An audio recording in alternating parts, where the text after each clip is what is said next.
you. Thank you very much. Thank you. 2016, we did it! We did it! Thank you. And I'm very honoured to be here today. I'm delighted and thrilled that Cpac invited me. Me, a foreigner, in your country. But you know, it's a funny thing. Since November the 8th, since the election of Donald J. Trump, every time I come to America, I'm feeling a little bit more American, I have to tell you. When, in years to come, the generations that follow us study the history of this period, there is one year that will stand out. There is one year that every school child will know, and that year is the year of 2016.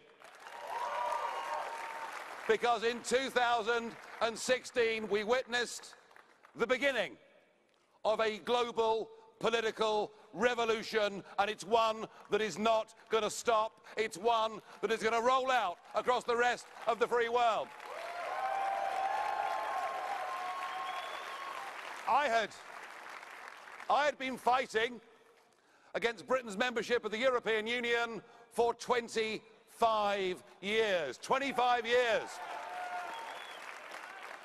And if you've endured abuse, if you've been called deplorable,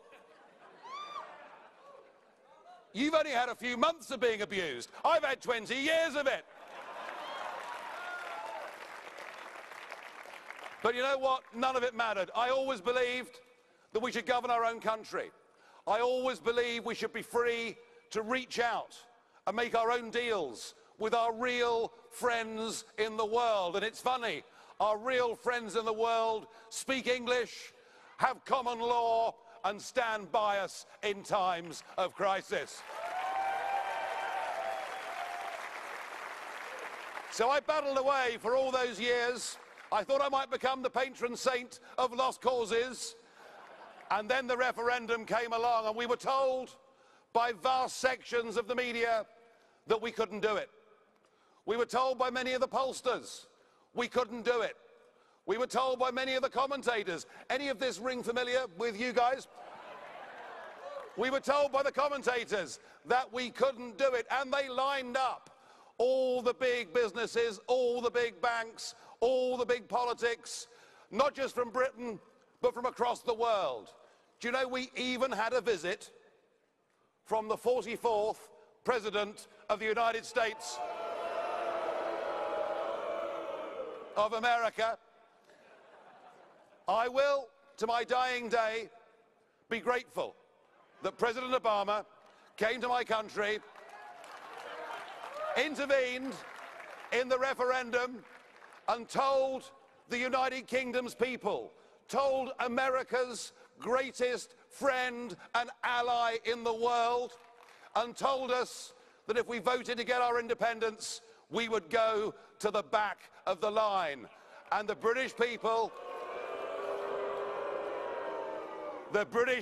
were so disgusted by Obama treating us like this that it put us up 2% in the polls.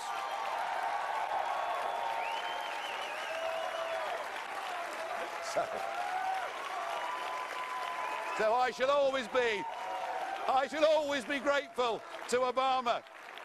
So the great day came, 23rd of June, 2016, and by 3 o'clock in the morning, it was clear that after a period of just after 4 decades in which our politically corrupt rulers had given away our independence, our democracy, our sovereignty, the ability to make our own laws, the ability to choose our own friends, the ability to make the right trade deals with the right countries. Oh, and they'd also given away control of our borders. And by 3 o'clock in the morning of June the 24th, it was clear the nightmare had come to an end. We had voted to get our country back.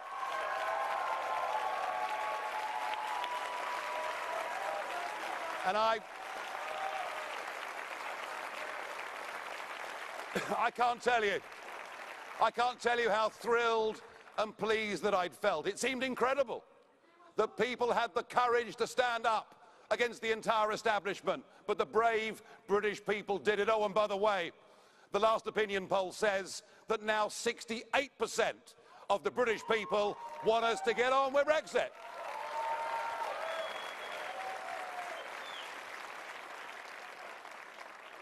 And then a funny thing happened. I went to the Republican convention in Cleveland, and I realized that amongst the Republican activists and amongst a large chunk of the American people, there was something approaching Brexit mania. And I got the opportunity, through my friends in Mississippi, through the governor in Mississippi, I got my opportunity.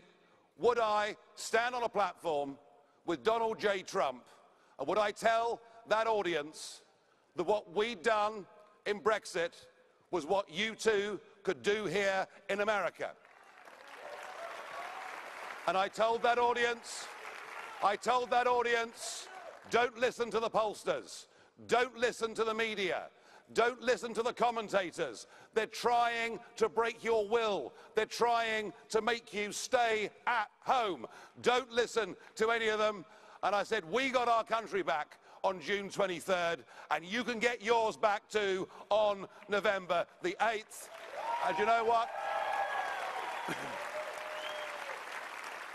I am pleased and proud that I did that in Mississippi and that I came to America many times in that campaign to give Donald Trump support. I'm proud to have been part of that campaign. I really am.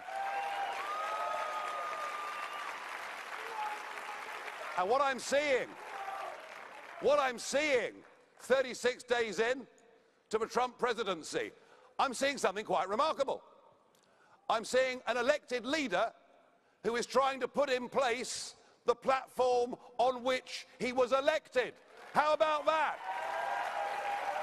Because we've had years, haven't we, of people making promises, getting into power, and not even attempting to put into place the things upon which they've been elected. And I believe that Trump, who is determined, and we saw him this morning, didn't we? And wasn't he just superb?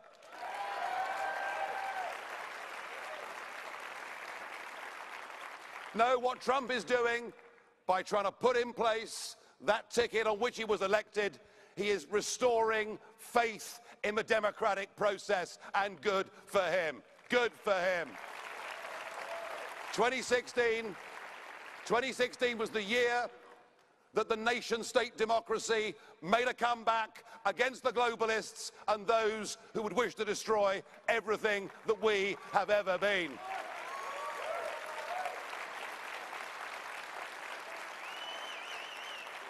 But of course, Trump, amazing personality that he is, could not have done it on his own. He had some good people behind him. He had people like Steve Bannon, Kellyanne Conway, and many others. But he also had every single one of you, and this event is your celebration. Well done to all of you. Now, great though the night of June 23rd was, great though the night of November the 8th was, my favourite part of 2016 wasn't so much the...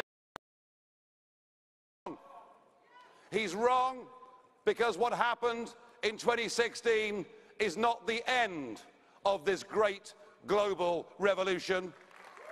What happened in 2016 is the beginning of a great global revolution.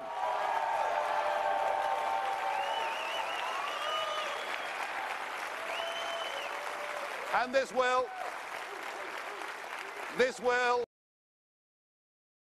don't get over the line in this year. What they will do is shift the centre of gravity of the entire debate. Because what is happening across Europe is people are rejecting this form of supranational government. They're rejecting the idea of being governed by a bunch of unelected old men in Brussels.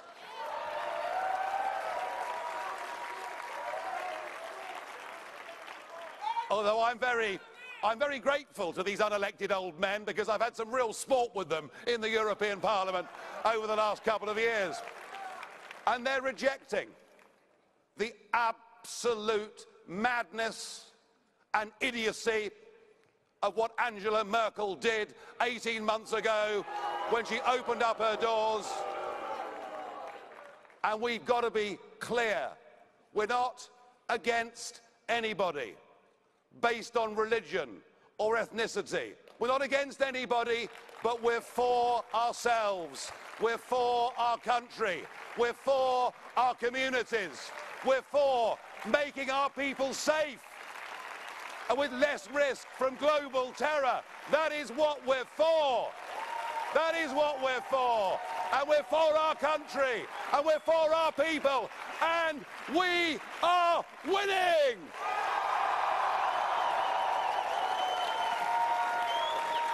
Thank you. Thank you. We're winning.